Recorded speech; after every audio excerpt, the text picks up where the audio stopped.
అందరికీ నమస్కారం. Doctor Surendra veterinary doctor ఛానల్కి స్వాగతం.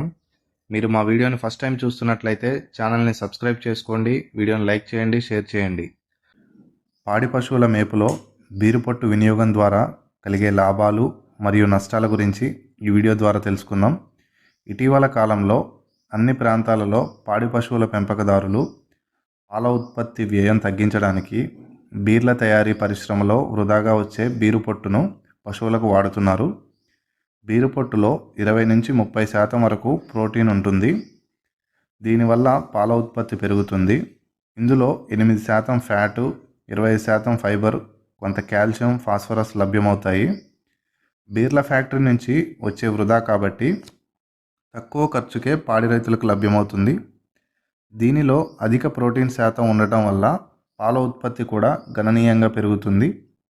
రైతుకు కూడా దానా ఖర్చు తగ్గుతుందని చెప్పి దీన్ని వినియోగిస్తున్నారు. ఈ బీరుపొట్టును ఉదయం ఒక 5 కిలోలు, సాయంత్రం ఒక 5 కిలోలు వాడటం మంచిది.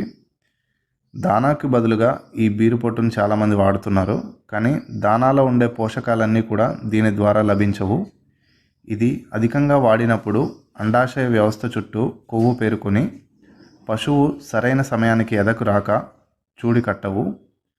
కొన్ని పశువులలో ఈ బీరుపొట్టు వాడటం వల్ల ఆమ్లజీర్తి ఏర్పడుతుంది. దీనినే యాసిడ్ ఇండైజెషన్ అని అంటారు. కడుపులో ఎసిడిటీ ఎక్కువైపోయి జీర్ణక్రియ దెబ్బతింటుంది.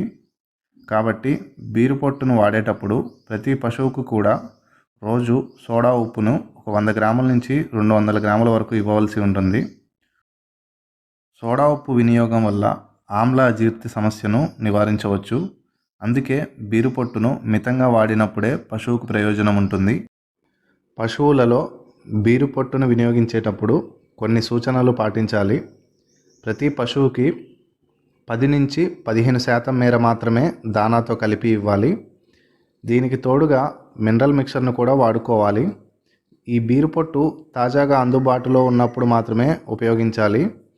ఇది ఎక్కువ రోజులు నిల్వ ఉండదు కాబట్టి పాడైపోయిన పదార్థాలను వినియోగిస్తే జీర్ణ సమస్యలు వస్తాయి. సరైన నిష్పత్తిలో ఇతర పోషకాలతో కలిపి ఉపయోగిస్తేనే బీరుపొట్టు పశువుల మేతలో ఒక మంచి అదనపు ఆహారంగా ఉపయోగపడుతుంది. ఇలాంటి మరిన్ని విషయాలు తెలుసుకోవడానికి పశు పోషకులు తప్పకుండా మా ఛానల్ని సబ్స్క్రైబ్ చేసుకోండి, వీడియోని లైక్ చేయండి, షేర్ చేయండి. Thank you.